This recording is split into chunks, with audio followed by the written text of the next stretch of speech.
So for the last 2 to 3 weeks, I was in this passport bro space, and yeah, that space is very sexist, very misogynist.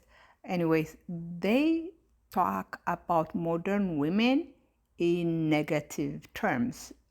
And I wanted to come and tell you guys, being a modern woman is not a bad thing, but the passport bros see it that way.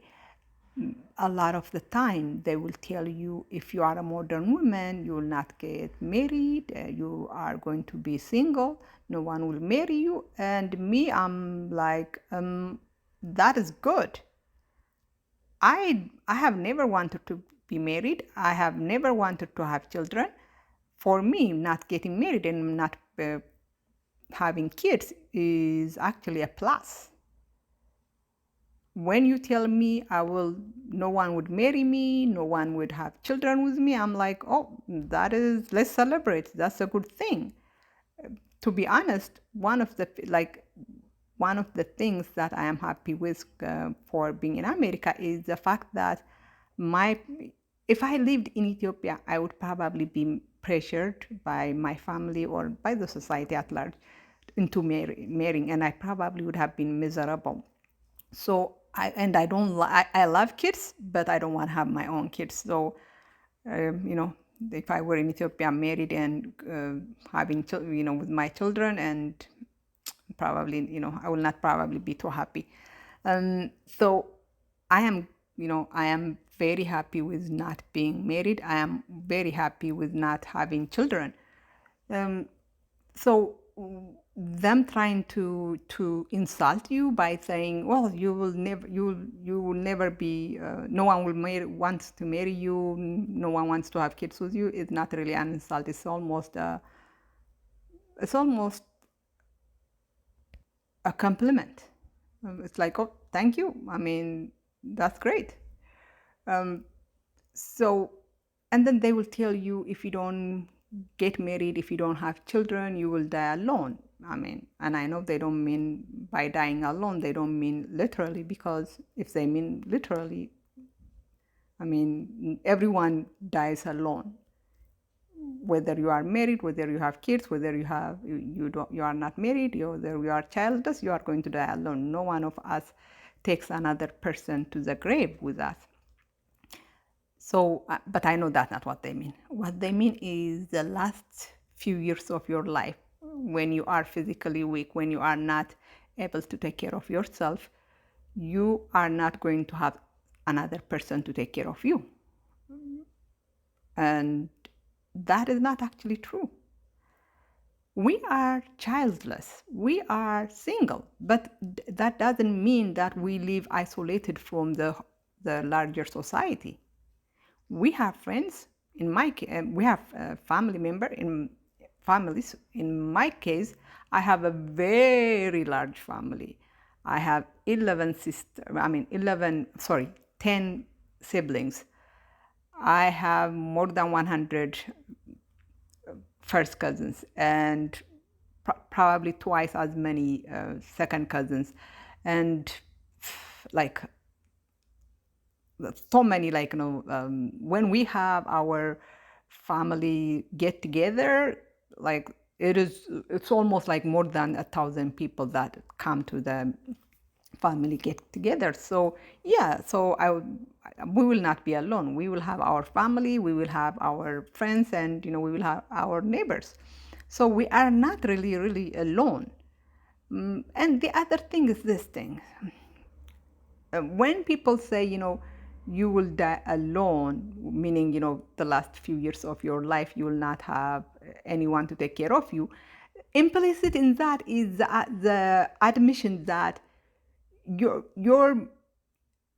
like the years you passed being married, the years you passed being taking care, the years you passed taking care of your kids are miserable.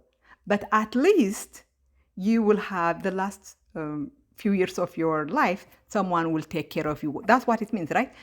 You will spend, a lot of years being miserable, but at least in the end, you will have someone to take care of you. But here is the thing. the years you pass being miserable and taking care of other people is a much longer than the years you'll pass being too weak to take care of yourself. Like, you are going to be unable to take care of yourself the last 10, 15 years of your, I mean, not even 15, maybe 5, 10 years of your life. But the years you are going to spend taking care of your kids, taking care of your husband, are like 30 years, 40 years, 40 years, 30 years. So if I had to choose between being miserable for 40 years, but for 40 years, but having someone to take care of me for 5 to 10 years, or the other way, I would choose being miserable for the last few years of my life instead of spending all my life being miserable. So no, no, that is not a good argument. I would rather be miserable the last few years of my life than spend most of my life being miserable taking care of someone else. So that's the thing. And then, of course, when they talk about modern women, they say, modern women don't want to do household chores. I don't. I do. I mean, I cook, clean for myself. But if I had a husband, I expected him to do just as much housework as I do. And if I have, of course, I don't know if this will be, let me see. I actually believe that women and men should split bills 50-50.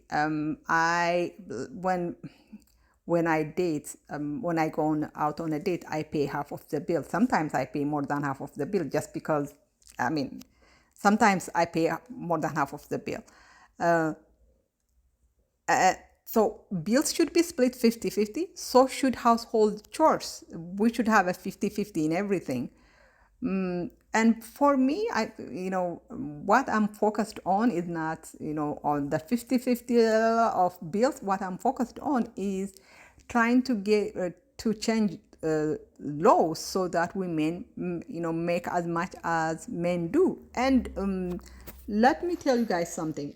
They are going to try to trick you by saying no, the gender gap exists because women's jobs are not as hard to do, or women are not in technical fields. No, that's a lie. You know how we know it's a lie? Let's look at Scandinavian countries. In the Scandinavian countries, the gender wage gap is very, very narrow. And so if it can be done there, it can be done here too. So when they tell you that gender gaps are almost natural, when they tell you gender pay gaps are natural, don't believe them. It's artificial. It is created by the patriarchy. I mean, let me tell you guys, right now nurses make good money, right? But in the past they were not making good money. You know why nurses start making good money? Because men started joining nursing. So that tells you that the gender gap is a sexist system. It's created by the sexist system. Whenever a job is mostly done by women, it is considered easy to do, and it's and paid less. But if that same job was to be done by men, somehow all of a sudden it becomes a hard job to do. It becomes a more technical job, blah, blah, blah, and they get paid more. So that's what I'm focused on. I'm not focused on, bill, 50-50, 57-50, 60-40 or whatever. For me, the most important part is trying to get parity in pay. Now, I have always believed that. Anyway, let me not go too deep into this. So let me know what you think. But let me say this too. I have no problem with women who want to be in traditional family, who marriage, who ascribe to traditional roles, because as you are doing that for yourself, and whatever you choose for yourself, and as long as you don't try to impose it on other people, is perfect. You should be traditional women have the right to being traditional. right? And as long as they don't try to impose that on, other women, that's perfect. And I will support the women, to traditional women, for their rights to have traditional family, being in a traditional relationship. Anyway, let me know what you think. This video was a little bit too long, but let me know.